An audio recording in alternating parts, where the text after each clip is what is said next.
Students of CBSE board class 10 class 12।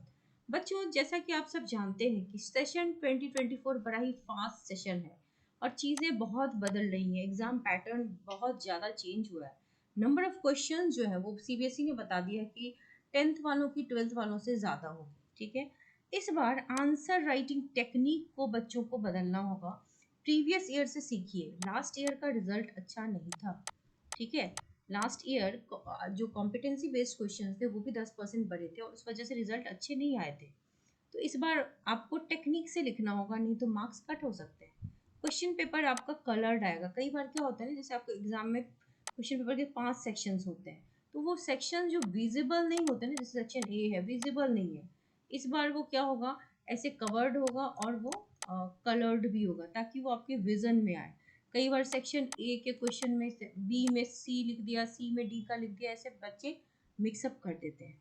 इस वजह से प्रॉब्लम क्रिएट होती है। एमसीक्यू में जैसे क्वेश्चन नंबर 1 का ऑप्शन ए है और आंसर मान लो चलो सॉल्ट है, तो आपको ये दोनों लिखना है। इस बार भी बहुत से बच्चों ने आइदर दिस और दिस लिखा था, तो जिन टीचरों का मन हुआ उन्होंने पूरे नंबर दिए, पर जिन टीचरों का मन नहीं हुआ उन्होंने आधे नंबर काट भी लिए। तो अब आप आधा लिख करके लड़ नहीं सकते कि मेरे को पूरा नंबर चाहिए, आपको आधा भी मिल सकता है क्योंकि मार्किंग स्कीम के अकॉर्डिंग आपको लिखना पड़ेगा। करेक्ट। और answers need to be written point wise. आपको मैं प्रूफ दिखा रही हूँ, देखो ये आप देख सकते हो यहाँ पर सीबीएसई 10th 12th के प्रश्न पत्र का हर खंड यानी कि हर जो सेक्शन है वो कलरफुल होने जा रहा है। और ये उन्हीं प्रॉब्लम्स की वजह से है कि जो आपके सेक्शंस होते हैं उसमें प्रश्न उत्तर लिखने में दिक्कत ना आए बच्चों को। इस वजह से सीबीएसई ने हर सेक्शन को कलर कर दिया गया है, जिसकी जानकारी सीबीएसई के सैंपल पेपर के थ्रू सीबीएसई ने दिया है। आप सैंपल पेपर देख सकते हैं, वहाँ पर ऐसा ही है। एक से दूसरे खंड के बीच थोड़ा सा गैप भी दे दिया ताकि आपको वो गैप दिख जाए कि अच्छा सेक्शन चेंज हो गया, क्योंकि बच्चे इतनी हड़बड़ी में होते हैं, थोड़ा सा डर भी होता है, पैनिक भी होता है, तो ऐसी गलतियां होनी नेचुरल है। ठीक है, तो प्रश्न पत्र की एक ही बनावट होगी। अभी तक के प्रश्न पत्र की बनावट एक ही होती थी, पहले नया ऐसा रूल नहीं था, तो पहले की तरह अभी लास्ट ईयर तक वैसा ही बना है। बट इस साल से एक खंड से दूसरे खंड में समानता होने से छात्रों में जो प्रॉब्लम्स हुई थी उसी को करेक्ट करने के लिए क्या हो गया ना कि अब सेक्शंस के बीच गैप है और सेक्शंस कलर्ड है। जो कॉपी चेकर्स होते थे उनको परेशानी होती थी, उनको तो समझ में आ जाता था कि सेक्शन बी का ही आंसर है जो सेक्शन डी में लिख दिया बच्चों ने, लेकिन that really depends on the examiner कि वो मार्क्स आपको देने के मूड में है कि नहीं है, क्योंकि आपने गलत सेक्शन में लिख दिया है, गलत नंबरिंग कर दी है। ठीक है, जैसे कि अब एक छात्र एक खंड का उत्तर एक ही जगह लिखेगा, आप यहाँ वहाँ रैंडमली नहीं लिखेंगे। आमतौर पर हर विषय के 5 खंड होते हैं, दैट यू नो, जिसमें objective, short answer, long answers, ये सारे केस बेस्ड स्टडी ये सभी होते हैं। अब इन सभी को अंडरलाइन करके कलरफुल किया गया है ताकि आपको विजिबली क्लियर रहे। मार्किंग स्कीम बताएगी उत्तर लिखने का सही तरीका। मार्किंग स्कीम अब देखो, उसमें आपको प्रॉपर तरीके दिए गए हैं कि वर्ड लिमिट्स, जैसे कि लॉन्ग आंसर्स होते थे ना उसमें जैसे शब्द में लिखने होते थे, इस बार आपने सुना होगा कि 150 वर्ड जहाँ लिखना था वहाँ बच्चे 30-30 वर्ड लिख के आते, जिस वजह से नंबर कटे। तो उत्तर देने में पहले तो क्वेश्चन नंबर आपको लिखना अनिवार्य है या नहीं, वो आपको लिखना चाहिए। इन तमाम आप मार्किंग स्कीम देखोगे तो आपको पता चलेगा क्वेश्चन नंबर भी लिखना है, सब चीज़ लिखना है।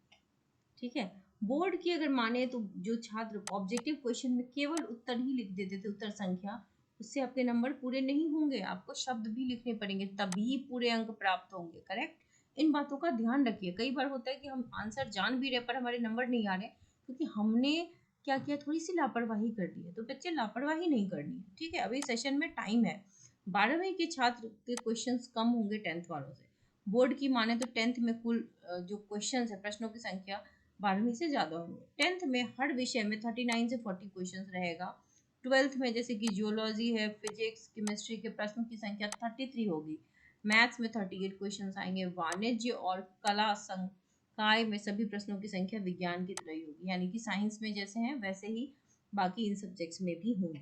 तो आपको जरा कमर कस के रहना है। चेंजेस हो रही हैं अभी और भी चेंजेस होने बाकी है। सो अगर आप क्लास 11th या 12th की केमिस्ट्री पढ़ते हैं, आप साइंस स्ट्रीम के स्टूडेंट, तो बच्चे स्पेशल बैचेस बनने वाली हैं जुलाई में। If you are interested do write me a mail. अगर आप लोग एक डेमो क्लास देखना चाहते हैं तो I can give you a demo class also. आप सब एक बार देख लें, आपको अच्छा लगे तो you can join the batch and classes will be via Zoom where आपको highlighted PDF of NCERT share की जाएगी और उससे हम पढ़ेंगे, ताकि हमें पता चलेगा कि एग्जैक्टली हमें क्या पढ़ना है, किसको पढ़ना है। आपको रिवीजन नोट्स बनाने की जरूरत नहीं पड़ेगी। यू हैव द एनसीईआरटी, जिससे बोर्ड में क्वेश्चंस आते हैं, जहाँ जहाँ से एमसीक्यूज आते हैं, that will be already highlighted and that PDF will be shared with you, ताकि आपको अलग से कुछ भी एफर्ट डालने की ज़रूरत नहीं पड़ेगी।